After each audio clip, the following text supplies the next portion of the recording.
Good morning Maharashtra. मी राहुल कुलकर्णी. आजच्या मराठवाडा एक्सप्रेसमध्ये खूप सकारात्मक बातम्या आहेत. विशेषतः ज्यांना पासपोर्टसाठी प्रतीक्षा करावी लागत होती अशा 4 जिल्ह्यातल्या नागरिकांसाठी खूप चांगली बातमी आहे. त्याशिवाय गुन्हेविषयक परंतु अतिशय रंजक अशा 2 घडामोडी घडल्या. या सर्वांचा आपल्याला वेगवान आढावा घ्यायचा आहे मराठवाडा एक्सप्रेसमध्ये. मी, तुम्ही आणि अवघ्या महाराष्ट्रानं अचंबित व्हावी असं एक सावकारकीचं प्रकरण जालना जिल्ह्यामध्ये उघडकीस आलंय. हे सावकार राष्ट्रवादी काँग्रेसशी संबंधित आहेत. बळीराम कडपे असं त्यांचं नाव आहे.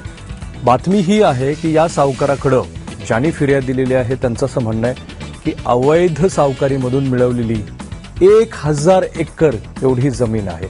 बळीराम कडपे यांच्या विरोधामध्ये जिल्हा सहकारी निबंधकांनी जेव्हा तपासणी केली तेव्हा 40 जणांपैकी 8 जणांनी आपली जमीन बळीराम कडपे यांनी हडप केल्याची तक्रार दाखल केली आणि त्यानुसार जालना जिल्ह्यातल्या परतूरच्या आष्टी पोलीस स्टेशनमध्ये गुन्हा दाखल झाला आहे. या अर्जामध्ये एआरने सुद्धा 161 हेक्टर म्हणजे साधारणतः 450 एकर जमीन या गृहस्थाकडे असावी अशा अर्थाचा संदर्भ दिला आहे.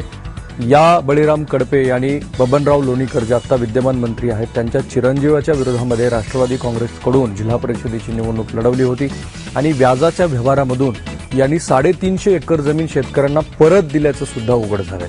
या गृहस्थाचे औरंगाबाद, परतूर, मंठा अशा वेगवेगळ्या भागांनी काही प्लॉट्स आणि बंगले सुद्धा असावेत असं उघड होत आहे.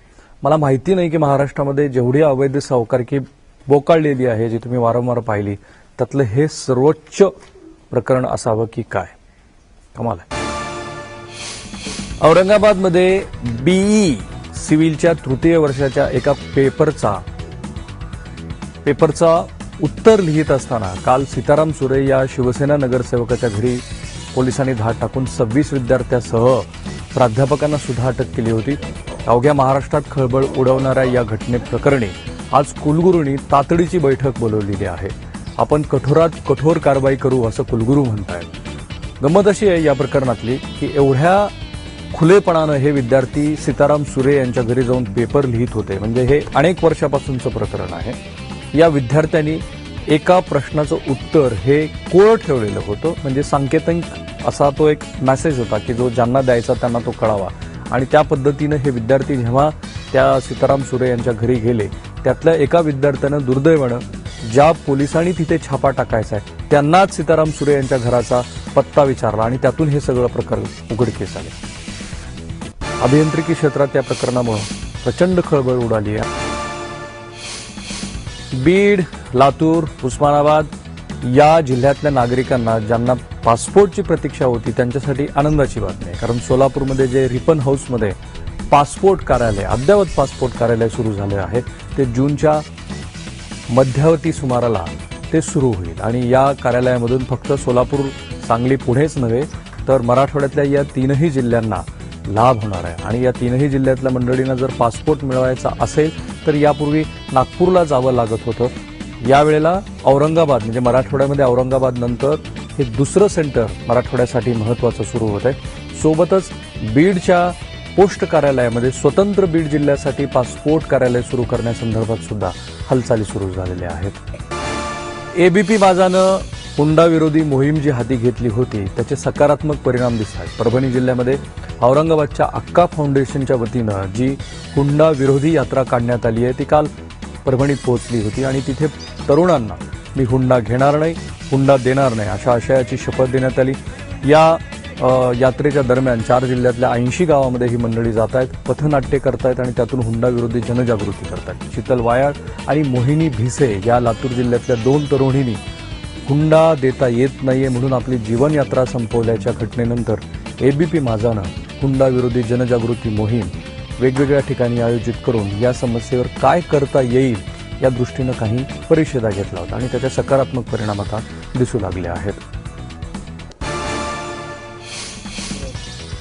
ऊर्जा मंत्री चंद्रशेखर बावनकुळे हे काल हिंगोलीमध्ये होते आणि त्यांनी तिथे बोलताना मुख्यमंत्री सौर पंप योजना नावाने आपण एक नवीन योजना शेतकऱ्यांसाठी सुरू करत आहोत असं घोषित केलंय. या योजनेअंतर्गत शेतकऱ्यांच्या कृषी पंपांना सौर ऊर्जेचा जोड देऊन 24 तास कृषी पुरवठा केला जाणार आहे. कारण हे माहिती आहे की सध्या भारनियमनामुळे वैतागलेल्या शेतकऱ्यांना सरकारनं घोषित करून सुद्धा 8 तास सुरळीत वीज पुरवठा होत नाहीये, परंतु त्यावर उपाय म्हणून ऊर्जा मंत्री चंद्रशेखर बावनकुळे यांनी महाराष्ट्रामध्ये 500 एकर जमीन उपलब्ध करून घेऊन तिथे वेगवेगळ्या प्लॅन्टच्या माध्यमातून सौर ऊर्जा तयार करायची आणि या ऊर्जेचा फक्त कृषी पंपासाठी वापर करायचा अशी कल्पक योजना मांडली आणि ती मुख्यमंत्र्यांच्या नावाने असणार आहे.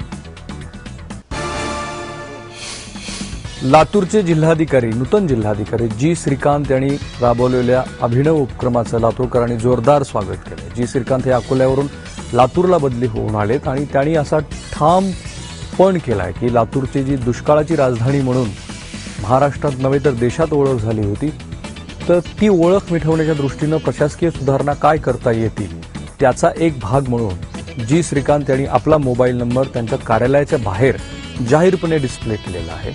जर नागरिक जी श्रीकांत कार्यालयामध्ये नसतील तर त्या मोबाईलवरती संपर्क साधू शकतात. एवढंच नव्हे तर त्यांची काही निवेदनं किंवा तक्रार असतील तर त्या व्हॉट्सअप नंबरवरती तो मेसेज ते जिल्हाधिकाऱ्यांना देऊ शकतात. जर जिल्हाधिकारीच एवढा पुढाकार घेत असतील तर जिल्हा प्रशासन वेगवान व्हायला मदतच होणार आहे आणि म्हणून लातूरकरांनी जिल्हाधिकाऱ्यांच्या या अभिनव कल्पनेचं स्वागत केलं आहे. लातूर महानगरपालिकेचा महापौर कोण होणार त्याचा अंदाज देणार आहे. जरी ही निवड 21 तारखेला असली तरी महापौर पदासाठी आज उमेदवारी अर्ज दाखल होणार आहेत. भाजपकडे 36 आणि काँग्रेसकडे 34चं संख्याबळ असल्यामुळे महापौर पदाची ही निवड अतिशय चुरशीची होणार आहे. असा अंदाज बांधला जात होता की आपला पराभव झाल्यानंतर काँग्रेस बहुधा महापौर पदासाठी काही हालचाली करणार नाही, परंतु अमित देशमुख यांच्या पुढाकाराने महापौर पदासाठी काँग्रेसचा सुद्धा उमेदवार असल्यामुळे भाजपची अडचण होणार आहे. कारण भाजपामधून जर सर्वमान्य महापौर आणि उपमहापौर पदासाठी अर्ज नाही आले आणि मतं फुटली तर त्याचा लाभ काँग्रेसला मिळू शकतो.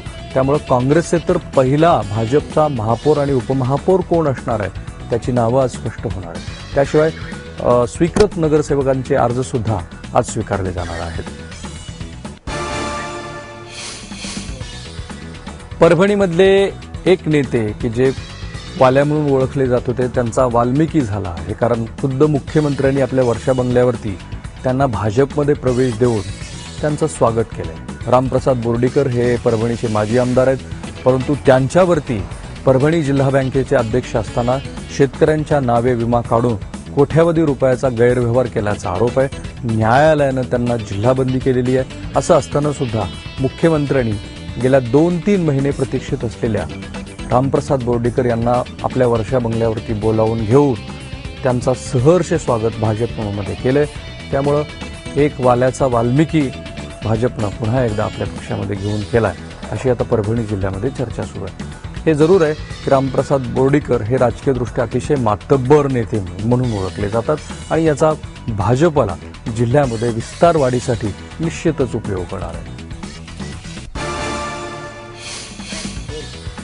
बीड शहरामध्ये काल रात्री अतिशय खळबळजनक असं एक खुणाचं प्रकरण घडलं. शहाबाज खान हे जिम चालक आहेत.